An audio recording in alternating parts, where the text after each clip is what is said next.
낭만 2조. 낭만 2조의 시인 토크쇼에 오신 것을 환영합니다. 오늘 저희가 소개할 시집은 내가 나의 확률이라는 박세미 시인의 시집입니다. 그러면 이 시집의 첫 번째 시인의 말을 보면 너와 나 사이에 흐르는 의심의 강이 있고 건너갈 수 있는 날과 건너갈 수 없는 날이 있었다 라는 시인의 말이 있는데 혹시 영택 씨는 이 문장을 읽으면서 어떤 생각을 하셨나요? 솔직히 뭔 소리인지 몰랐어요.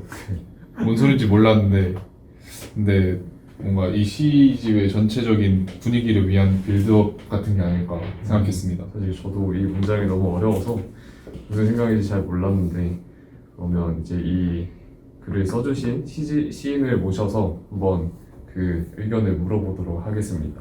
그러면 시인을 모시러 가볼까요?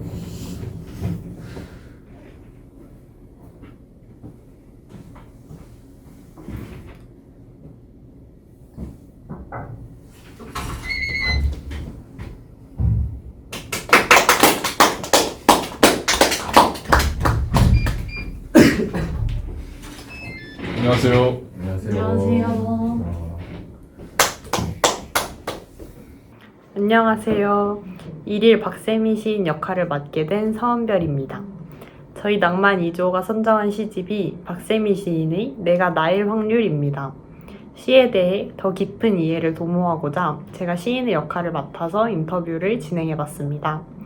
오늘을 위해서 모둠 전부가 한 주간 책을 정독하고 시인에 대한 기사와 글들을 찾아보는 등 많은 노력을 했는데요. 그럼에도 불구하고 이건 시인과 관계없는 낭만 2조만의 의견이라는 점 말씀드립니다. 그럼 박세미 시인과의 인터뷰로 떠나보시죠. 박세미 시인을 모셔왔습니다. 그래서 이 시집에 담긴 시에 대한 질문을 하기 전에 이 시집의 제목을 내가 나의 확률이라고 쓰신 이유를 먼저 물어보고 싶은데요. 혹시 왜 내가 나의 확률이라는 이름을 붙이셨나요? 네, 시집 제목인 내가 나일 확률은 순수한 자신을 100% 찾기를 바라 라는 의미에서 쓴 시집은 아닙니다. 나는 이런 사람이야, 나는 이런 성향을 갖고 있어 라고 규정하는 것이 아니라 오히려 좋지 않다고 생각합니다.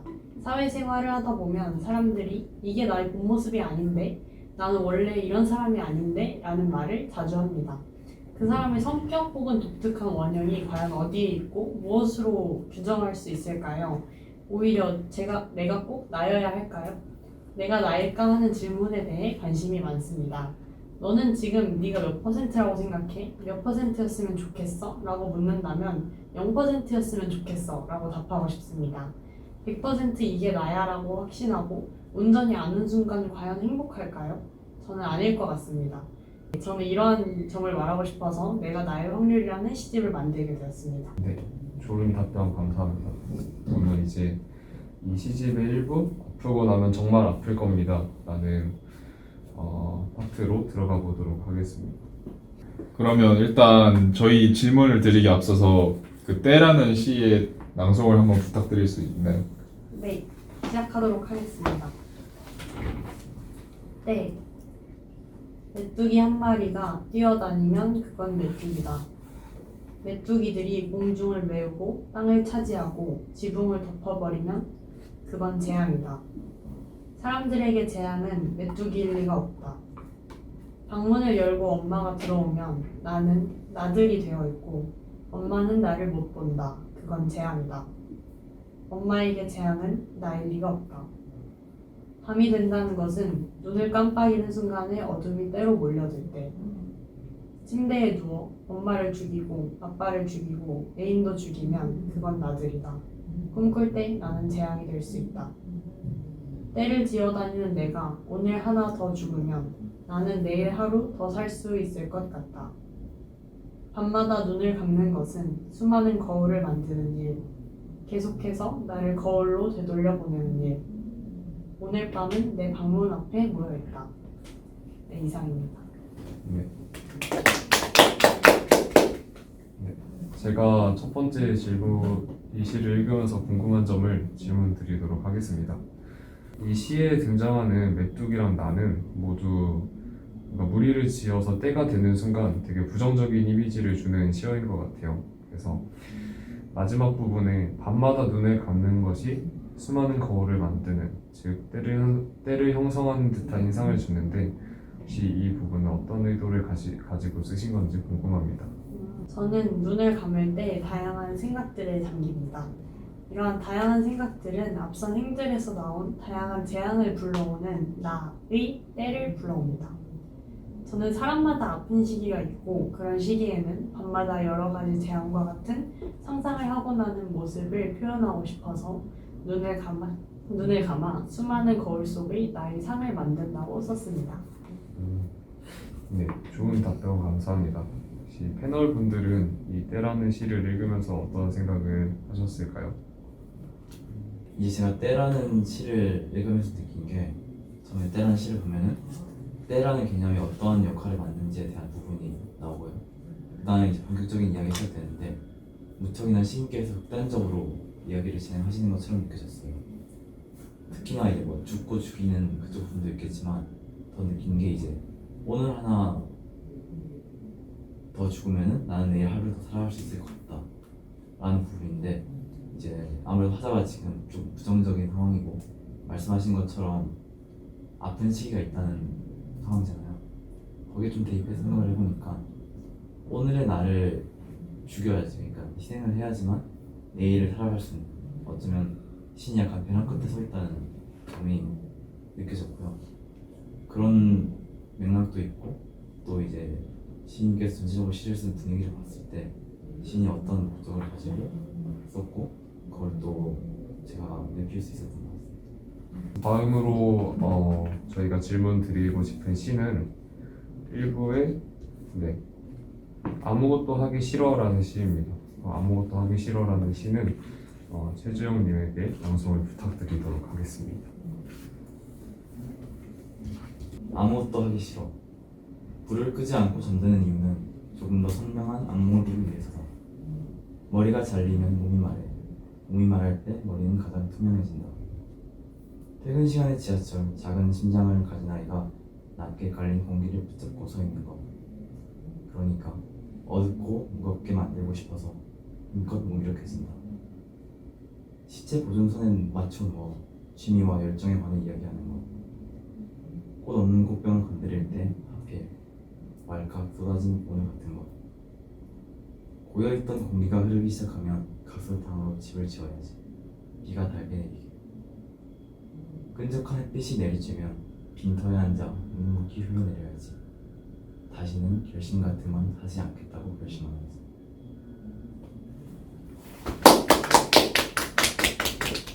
네, 방송 잘 들었습니다. 그 시에서 악몽을 꾼다는 점이 눈 감기 전 수많은 거울을 만드는 것과 겹쳐 보인다는 점에서 그 앞선 시 그 때랑 이어지는 시처럼 느껴졌는데 혹시 이 시에 등장하는 화자는 때에서의 화자와 동일한 사람인지 여쭙고 싶습니다.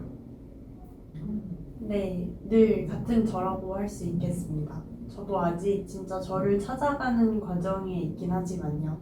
첫 연애에서 말했듯이 저는 악몽을 피하지 않습니다. 제 어두운 면과 밝은 면 모두 저입니다.